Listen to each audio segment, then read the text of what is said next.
They were convinced.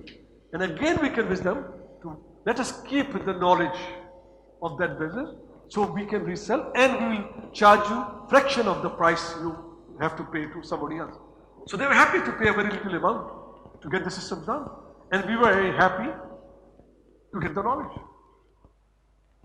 This is what leadership is about. Now imagine, the company is only a few years old.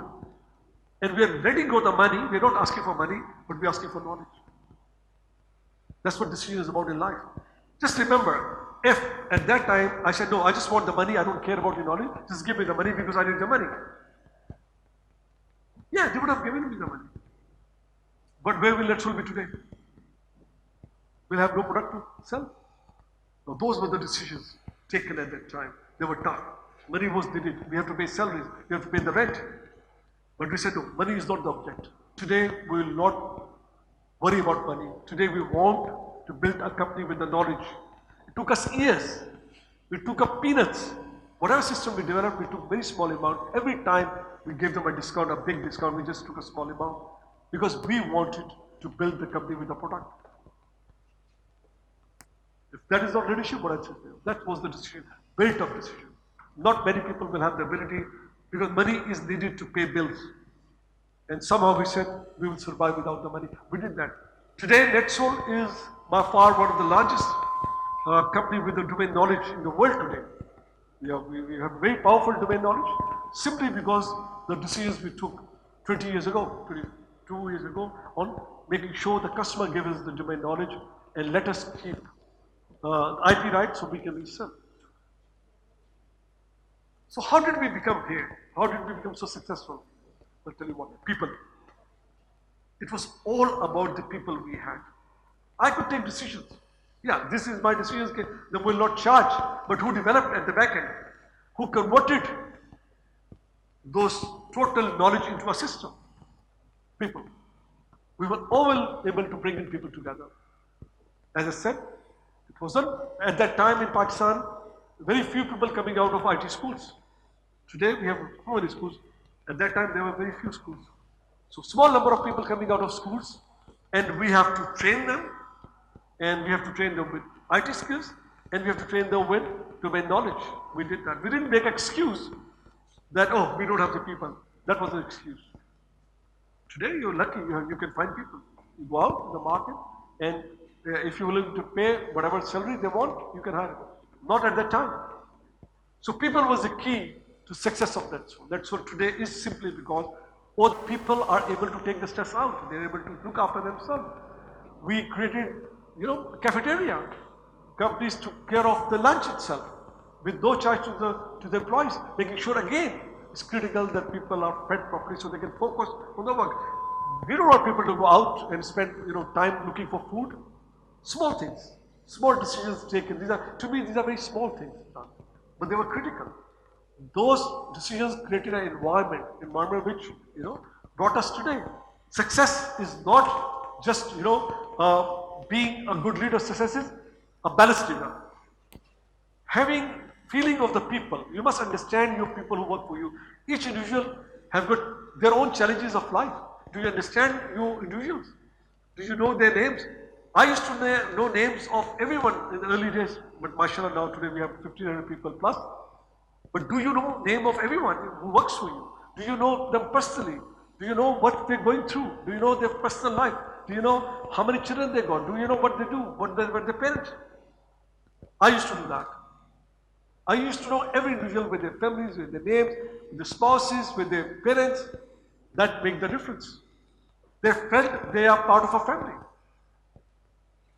You start doing that, each individual working for you, you need to know them. You know them well. They will have good points, they will have weak points. Ignore their weak points, look at their powerful points, and you will have the best resources. That's what a leader does. A leader does always look for the strengths, ignore the weaknesses. For me, a leader will always acknowledge a failure as his own and not blame the team. For me, a leader will always acknowledge the success as the team's doing, not his own. That's the difference. When a project fails, leader takes responsibility. That's what I do. Several times I have to stand in front of my board and tell them, I'm sorry, things didn't work out. Things didn't go right. I'm responsible because I am the CEO, I'm the head, I decided, and if it didn't work out, I'm responsible. And I was not ashamed of that. Never. Because I know I did my best. And the board was said, fine, go back, try again. When there was success, and we have, mashallah, so many successes, I always put the team in front. I never came in front and said that, I'm responsible. So you, as a leader, has to build this, personality of that. Give the importance to the people who are the actual worker. They are the one who are going to convert your projects into the real businesses. When we signed the biggest contract, the second biggest contract in China about 2.5 years ago with one of the largest customers, and we were celebrating the contract in China with the customer, and the customer has a big party, very big party. And the CEO made a speech, and they told, oh, NETSOL, well done, you are the one who are going to develop the system for us, and we are looking forward to that, and congratulations to you and your team. They're happy. So they called me to speak.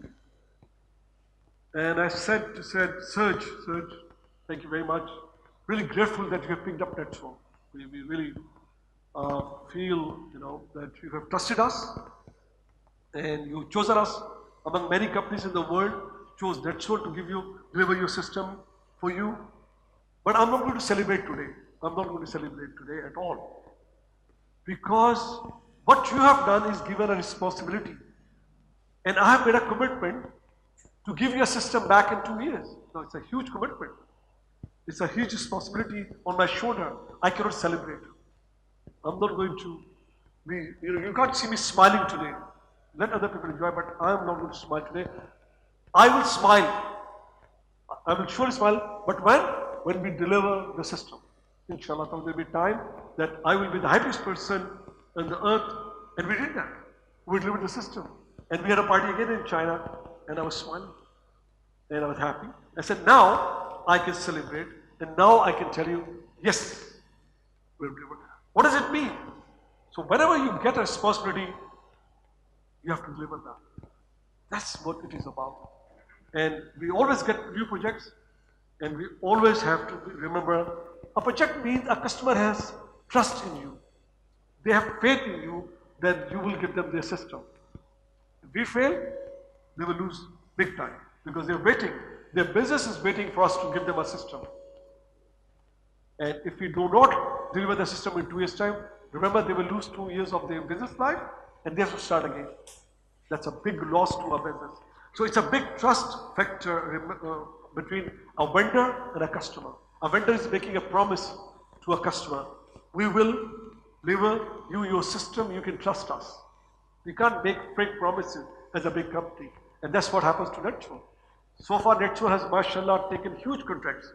And alhamdulillah, touch wood, we have delivered all. A few issues in between. They're normal, but we have not failed so far. We have, alhamdulillah, delivered simply because we take this matter of trust and faith very seriously.